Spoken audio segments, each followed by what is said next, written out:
In these times, we're all getting to face our mortality in a whole different way. For some, very, very directly and very brutally through this illness, this virus. For others, as a concept, as a possibility, a reminder that we are all, in fact, mortal beings, in our physical forms at least, that this body will, at some point, no longer breathe. It really is not a surprise, it's a fact. And for me, that's something that I have been reminded of many times throughout my life.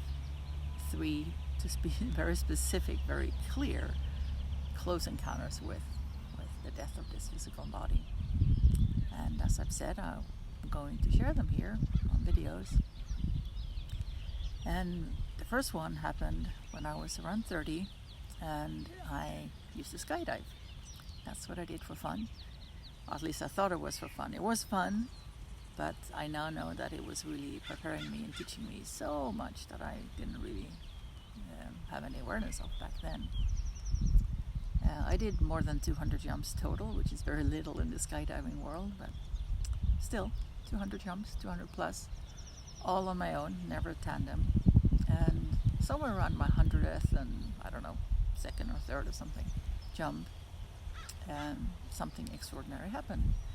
And this particular day, many things leading up to this particular jump kind of gave me a little heads up. Are you sure you want to skydive today? My car wouldn't start. I left my parachute at home. All kinds of weird things that happened. But stubborn as I can be, I wanted to skydive. I borrowed someone else's parachutes. And I did 4 jumps and they all went great. And I felt done. But my friends, they wanted to do another jump.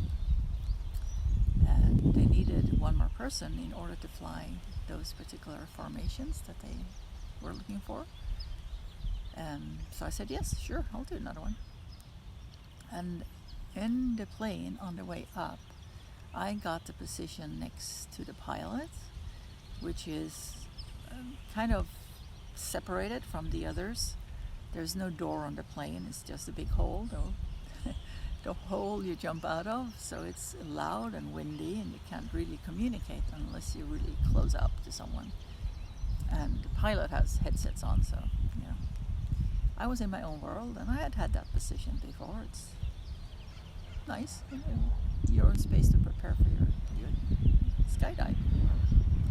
This particular time though, I fell asleep, or I had a vision or a dream or premonition, whatever you want to call it.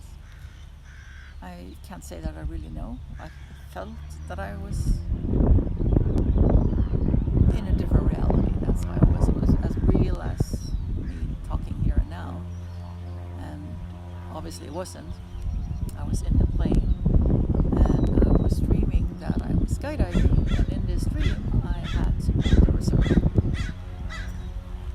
And I have to tell the story linear because language is linear, but it was not a linear experience, it was a holographic experience. It was knowing and seeing everything at the same time.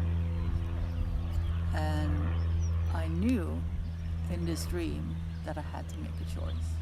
Do you want to live or do you want to die? And that might sound like a really silly question,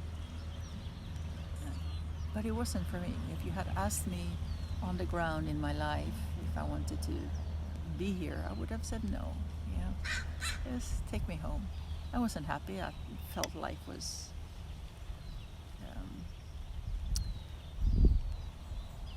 I don't know. Nothing made sense to me. That's how it felt. Like I would see all this backstabbing, greed, selfishness. I was not happy. But given this question or this opportunity to actually choose in this dream, in the plane, it was very clear to me that I wanted to live, and it had nothing to do with fear of death or anything like that. If anything, it was love of life. And in this dream, in the plane, I could see myself living and how I was living and how I was living from a place of victimhood, feeling powerless, not really knowing how to live a life that I wanted. I felt trapped in this way of life that everyone was living, 9 to 5, and focusing on making money and survival and all of that. And it didn't motivate me. I enjoyed it. I enjoyed my work and relationships, and I was highly successful.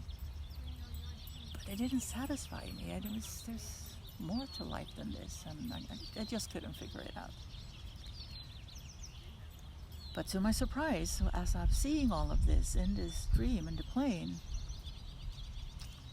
I had such compassion for myself as I was witnessing myself in this dream. I knew there was so much more. I knew I was almost sleepwalking, and I could see it in the dream. Like seeing a child that's believing she can't, but you as the adult, you know she can. Kind of like that. And I just loved me so much and felt such compassion. And this knowing just arose in me of course I want to live, and I want to live full on with all of my being. And I made a choice in this dream to do just that, to live fully and present and alive and joyful and doing everything I'm here to do. I had no idea what that was, but that's how it felt. So I made a choice in a way I had never made a choice before, with all the power of my being. There were no ifs or ifs or buts or maybes or, well, I'll do this next hour or tomorrow or next month or next year or something. It was here and now, full on, 100% yes, I want to live. And I had an awareness in this dream that I was falling to my death in this skydiving accident in the dream. And I knew the only way to survive that was with a broken body. So I added in my choice, that I wanted to live with a healthy body. And someplace along here in my experience, in my dream, in the plane, my rational mind caught up with me. And I pushed the whole thing out of my mind, which is the right choice. In an airplane, when you're about to jump out of the airplane, you have to be focused. Otherwise, you're a danger to yourself and those around you. So I pushed it out of my mind and jumped with my friends. And we had a great jump in flying formations. You build all these formations in the air, and it's fun. It went well. And then, because the parachutes nowadays are shaped like a wing, and they actually move forward, they fly, not just straight down, they actually fly forward. So you have to have your own airspace before you pull your parachutes. And I had just found my own airspace and was ready to pull my parachutes when something hit me in the air. And one of my friends had come in over me, and since you fly on vacuum, you fly on air, so behind you is a vacuum, and when he came in over me, or I under him, there's a vacuum. So he fell on me, and we tumbled around in the air for a bit, which is really not a big deal. Those things happens, and there's so many safety measures in the skydiving world of high enough altitude to have space for things like that. So I wasn't worried at all, and I found my new airspace again and went to pull my parachute. But I was wearing someone else's parachute, and now my body's a little stressed because I've tumbled around. There's no fear, but there's a stress mechanism in the body, not in the mind. And when we're in any kind of stress, the body tends to go to automatics. So my automatic kick in, and I went to pull my parachute where it was located on my parachute, my harness. But I wasn't wearing my harness, I was wearing someone else's that I had borrowed. So there was no release cord there.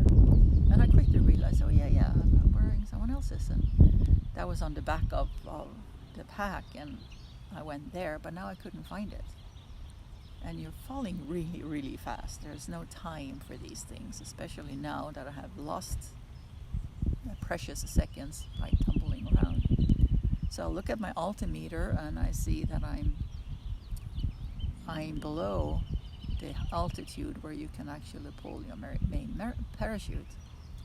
The main parachute is open to be comfortable, so it opens slowly, which takes time and altitude. And now I was too low, I couldn't pull that. And my only option was to pull the reserve, which is packed to open fast to save your life. So I did, I pulled the reserve. And it came out beautifully, and I relaxed, all is well. And then it collapsed on me, it broke. And that experience is like nothing else. It's nothing I wish on anyone. When the body knows that it is about to die, there is nothing but fear, and this fear it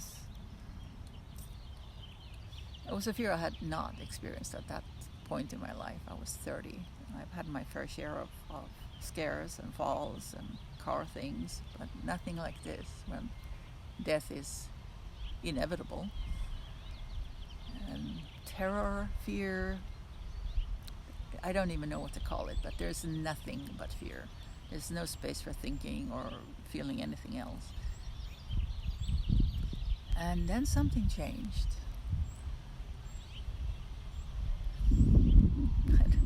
After all these years, I still don't have words to describe it. The one I have used the most is grace. The fear fell away, and I found myself in a subtle blissful. It wasn't the bliss of bursting with bliss, but it was more of a peaceful, blissful state of being. I was completely at peace. There was an acceptance. Not that I was thinking that. It wasn't something I did or chose or acted to make happen. It just happened. The fear fell away, and I was in grace, in acceptance, peace.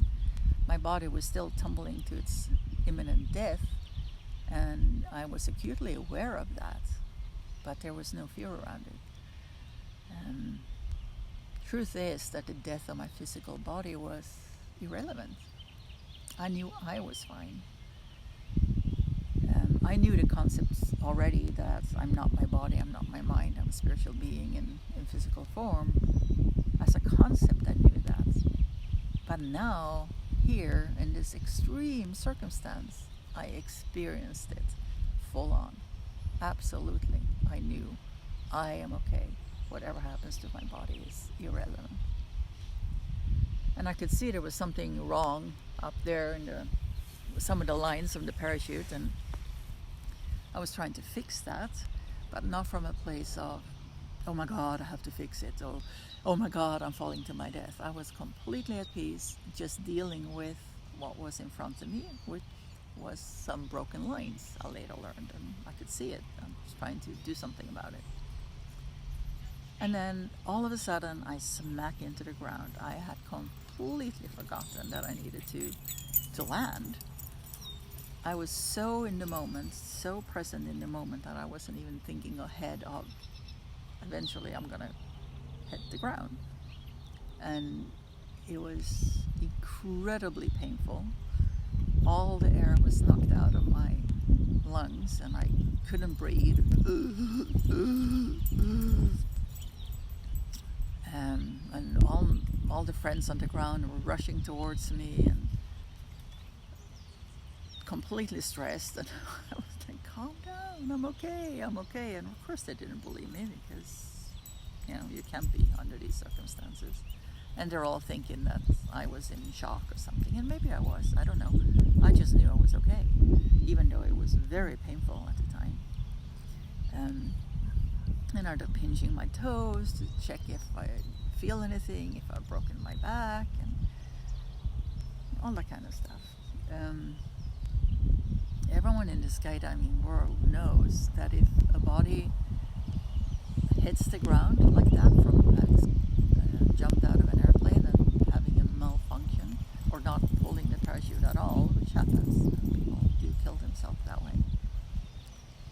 the body might look fine, like the skin isn't broken or anything, but everything inside is a mush, completely shattered and broken. So of course my friends are thinking that's what's going on with me, that I have all these internal injuries and broken bones and everything, and they're treating me as such.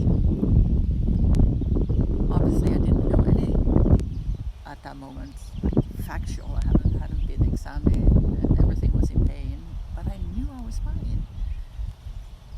And they took me to the hospital and I stayed for I think 5 days. They're waking me up every 20 minutes or so and checking for concussions and x-rays and all that stuff. And they did not find anything. Not a single broken bone, not even a rib. I had no injuries, nothing. At least none that, according to the medical profession. I had like a bruised inner, everything was bruised inside, so it felt. I was in pain for 2 years, but I didn't break anything, not a single bone, which is, it's, I shouldn't even be talking to you now, I shouldn't be alive. It's impossible. Obviously it's not, because I'm here. It's a miracle. And the interesting thing is that for me, this wasn't an accident. Even back then, I just instantly knew that this was something I had created. I was miserable, like I said. I did not like being alive in this crazy world of ours. And I was constantly saying, I don't want to be here. Take me out of here. I don't want to be here. Let me go home. I want to go home. So for me, what happened was a sophisticated suicide attempt. I created it. I pulled it into my experience.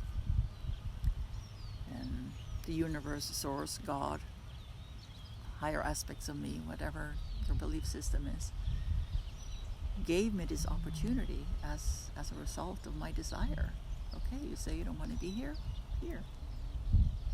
You can choose right here, right now.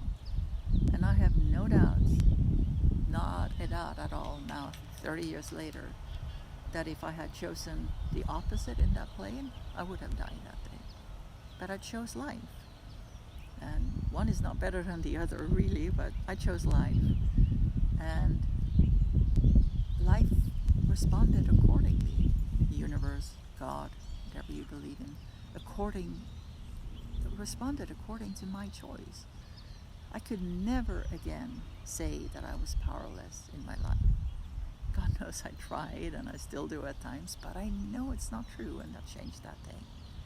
I know I created that. I pulled it into my awareness, I made a choice, and I created a miracle.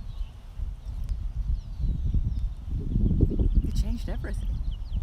It's not that I have any miraculous powers that others do not. It's something we all have. The extreme circumstances that day pushed me into a place of letting go of all the beliefs and the to-dos and fixing things, and there was nothing human Eva, my mind, my body, there was nothing I could do as I was falling to my death. Nothing. I couldn't climb back into the airplane. I couldn't call someone. I couldn't fix what was broken. There was only acceptance of the moment left. And when that happened, when my thoughts of little me being able to do anything fell away, and I accepted the moment just as it was, I got access to something completely different. I got access to what I really am, to myself as the big I, as consciousness, as spirit. Again, whatever works for you. That became my lived experience, and from that place I could choose life. Even though in extreme circumstances where it's not even possible theoretically in the form to form kind of way of looking at the world, It's not possible there. But from the space of consciousness, where everything is possible, I just chose what I wanted to experience, and it happened. Changed the trajectory of my life completely. It also changed my relationship to death. I already had an unusual relationship to death, I must admit that. But I was falling to the imminent, unavoidable death of my body, and I was at peace. I experienced that which I am, that is untouched by death. And from that day on, there is no fear of death at all. There can be fear or resistance to the cause of the death of my body. There can be fear of the pain and suffering that would come in a car accident or an illness or something like that. Like having to walk through the transition, if that turns out to be an uncomfortable transition, yes, there's resistance to that, but there is no fear of death itself, because I know I won't die. What I am will not die. It will just move into different, actually nothing will happen to that. The body will fall away, but what I am, remains untouched. Gosh, there's so many things that came out of that experience. And I find now, in these times we're living right now, when I'm talking to you on this video, the coronavirus is all over the world, and we're facing the potential illness and death there. And I find that I walk through this experience with the same kind of calm that I felt in the skydiving accident. Back then, it happened to me. I didn't choose it. I didn't know how to shift from the intense fear I was feeling as I was falling to my death into peace and acceptance. I had no idea. It just happened. And it set me on a journey of wanting to live like that. If I can be at peace, happy even as I'm falling to my death, why would I worry about anything in this human life? I know it's possible to live like that, and I wanted that so badly. And my whole life became about knowing, how can I live like that? And now I know. It's taking a long time. It's taken to get to know this human, this virtual reality called Eva, her ins and outs, her triggers, all the things that holds her in place, all the things that holds my identification in Eva as opposed to consciousness. And through many practices and teachings and journeys through all these years, I now know how to shift into being what I really am and holding my attention there. And that is how I can walk through this experience now with coronavirus. It's not that I'm neglecting that or denying it or not taking it serious. It's none of that. But I don't have to be caught up in the storm, in the hurricane. The hurricane is real, absolutely. And yet I can stay in the center of the hurricane. And I also trust my own ability to face whatever comes. Will I get sick? I don't know. Will someone I love dearly get sick? I don't know. But I do know that I'm able to deal with it, whatever happens. I know I'm able to find that calm, centered, joyful even place in any circumstance. And from there, I can deal with whatever is in front of me, moment by moment by moment, and all is well. And you can too. It might take some practice, some guidance, but you can too.